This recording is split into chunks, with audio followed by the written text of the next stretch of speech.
Now, this discussion comparison really worries me, not for the device that you think, because boy, I'm looking at this S21 Plus worried that the nerfed to price ratio low-key feels like more like it's leaning towards being way too nerfed versus the S20 Plus from last year, that it feels like it's in this weird limbo in-between place where although the price is lower than before, is it really low enough to justify the shortcomings and also where it sits and where it's coming from before? Look, man. Let's discuss this. S21 Plus versus the Galaxy S20 Plus. Is it really an upgrade? Let's go. Hi, Ben from Lover of Tech. If you enjoy videos like this and you're new to the channel, make sure you hit that like button, subscribe, hit that notification bell so you're part of Team TLS, the Tech Lover Squad, so you don't miss any future videos on the channel. Now, as of this recording, the S21 Plus has been announced and is on pre-order, but yet to be released to the public for proper hands-on.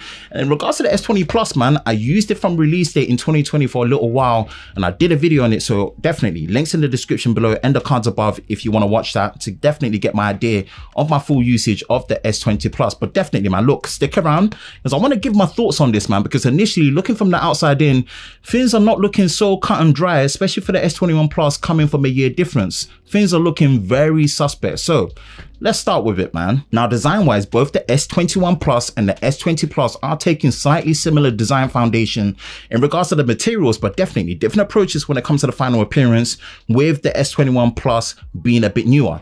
Let's look here, man. S21 Plus is using an aluminium frame with a high quality finish of a matte frosted glass at the back, which definitely, man, finally, I'm such a big fan of. And you are getting the latest Corning Gorilla Glass Victors as well. What I'm really liking is the amount of colors being offered and also the design style at the back with how distinctive the camera module is, with how it blends into the frame of the back of the phone. It's really nice and interesting, man. I can't wait to see that live in action. It is a big boy handset at 6.7 inches in a footprint, so I'm definitely eager to see how it handles. Now, the S20 Plus is also using an aluminium frame, this time with Corning Gorilla Glass 6, which is the previous model, and kind of that simple and traditional Samsung flagship design that we've come to know over the year. Now, the overall colors that the S20 Plus did come in over its lifespan is in Cosmic Gray, Cloud Blue, Cosmic Black, BTS Purple, Aura Blue, Aura Red, and Cloud White. Yep. The color names are all over the place on this one, no joke. Now, for me, in terms of the design, looking at it, man, I definitely like the fact that the S21 Plus has more character with how much that camera module really blends into the frame of the phone. Like I said before, man, it's interesting. I really like it. I want to see it live in action, man, no doubt. Now, this is the first exposure. When it comes to the display, this is where now, on paper, the S21 Plus is starting to low-key look suspect. Look, firstly, we are getting 6.7 inches when it comes to a full high definition plus dynamic AMOLED display at 120 Hz refresh rate. And for the first time ever since the Galaxy S5, there is no quad high definition plus option, even at 60 Hz like what we were getting last year with the S20 Plus. On top of that, you do get a max peak brightness of 1300 nits with that built-in Infinity O center hole punch design for the flat display that we're getting this time around with the S21 Plus. And now look, the refresh rate is very good though. It's variable, it's adaptive between 48 Hz and 120 Hz, which is going to make it overall a very efficient display. Now, everything I've mentioned about the display specs of the S21 Plus carries over to the S20 Plus in the same way, bar the fact that you do actually get a quad high definition plus option on there. And although it's capped at 60 Hz, the refresh rate as well is not adaptable, right? But you are still getting a high refresh rate at 120 Hz. And this is something where now, if you look at it, man, based on my previous experience, like I said before, at that screen size, for me, anything above 6.5 inches and then at that price point, not having a quad high definition plus option on the S21 Plus is going to feel like a downer and a slight kick in the teeth. So I don't know. I'm really not sure about the decision on this particular one. Now, when it comes to the specs, performance, and the battery, this part here on paper is looking strong for the S21 Plus, which is packing either the latest Snapdragon 888 or the Exynos 2100, built on a 5nm process with 5G, 8GB of RAM, and no micro SD card support for the first time in a long while. 128 and 256GB of storage with a massive increased size of the battery at 4800 milliamps, which supports 25-watt charging, 15-watt wireless charging, and also wireless power share. Now compare that to the S20 Plus, which is packing the Snapdragon 865 for the 5G model or the ill-fated Exynos 990, 8GB and 12GB of RAM, which is more than the S21 Plus, 128 and 256 gigabytes of storage with, guess what? Micro SD card support with a large 4500 milliamp hour battery that supports the same 25 watt wire charging, 15 watt wireless charging, and wireless power share as well. Now, here's where things again are not so straightforward, because as much as I don't personally care that much for the micro SD card slotting in some ways, look, I'm kind of glad that it's gone.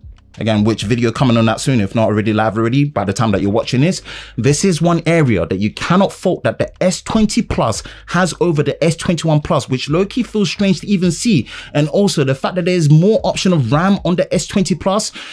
Oh man, you're really looking at the S21 Plus and it's starting to look very suspect. On top of that as well, man, let's really hope this Exynos 2100 really redeems the track record of the Exynos 990 from last year. But then also remember this, the slimmer box of the S21 Plus means you are getting no earphones, and most importantly, you are getting no charging brick, which is something that is a slight level up on the S20 Plus, which does come with 25 watt fast charging, which is the max capacity in the box, with earphones as well, depending on what region you're in. So yeah, looks like that's another ace. Now, when it comes to the camera, again, both phones on paper are exactly the same, apart from one missing feature on the S21 Plus, which, man, this is starting to just seem like a trend with these missing features. Look, both the S21 Plus and the S20 Plus hit well on the camera hardware side with a triple sensor lens combo. They are both working with a large 12 megapixel main sensor, f1.8 aperture, dual pixel autofocus and optical image stabilization OIS, and a 12 megapixel ultra wide with f2.2 aperture, 120 degree field of view, and a 64 megapixel sensor, which is used for telezoom at f2.0 and also enables 8K recording at 24 frames a second. And then when you move over to the selfie, is a 10 megapixel shooter at f2.2. Now, what looks promising on the S21 Plus is improvements to things like the 30x space zoom with features like zoom lock, improvements to low light photos, especially with the night mode, improved video stabilization, and also things like improvements to single take mode and director's view. There is a lot going on that S21 Plus camera, so definitely eager to see that live in action. Now look, as much as I feel like without it, it's going to be okay, the S21 Plus does have that missing time of flight sensor that you will find on the S20 Plus from before, which in general terms helps with things like depth information for shooting modes like live focus, portrait mode, and general support in low light. Now these two phones secretly are the ones that I'm kind of interested in camera testing, because we need to really see if there's any improvement or actually a negative detriment in performance on the S21 Plus camera versus before. Now this is a quick look at the biometric fingerprint scanner, and look, both of them are equally in a very strange place for me. Now I've said it before, for my own personal preference, I do prefer an in-display front-facing fingerprint scanner any time of the day. But previously, man, Samsung's implementation has definitely, one, not been the greatest, two, definitely hasn't been the fastest, and the fact that it's also not been the most confidence inspiring. Now that they're saying that they've increased the scanner by 77%, really, I hope all these concerns that I've had before in my previous experience is all fixed on the S21 Plus. Now, price-wise, in the UK, the S21 Plus is starting at £949 for the 128 gigabytes of storage base, versus the S20 Plus at £999, £1,000 for the same 128 gigabytes from before. So yeah, look, the price is lower, but I just don't feel like the price on a surface level is low enough and has dropped enough to really justify what seems like a decent amount of hardware features missing versus the S20 Plus. So look, I can't, look, I'm worried.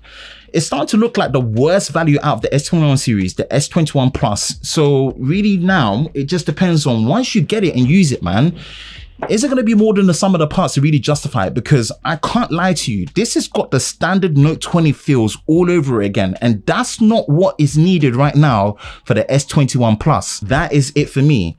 What do you think of this discussion comparison? Should we be worried about the S21 Plus? Because boy, I can't lie to you, I'm worried for it, because I feel like it should have been at least £100 cheaper compared to last year, or even more, to really justify it. And it's not looking good for it, but we're gonna have to wait and see if it's more than the sum of its parts, man. That's it for me, Ben from Lover of Tech. If you enjoy videos like this, you know exactly what to do. Hit that like button, hit that subscribe button, hit that notification bell so you're part of Team TLS, the Tech Lover Squad, so you don't miss any future videos on the channel. I hope you're all safe during this time. I will catch you in the next one. Peace.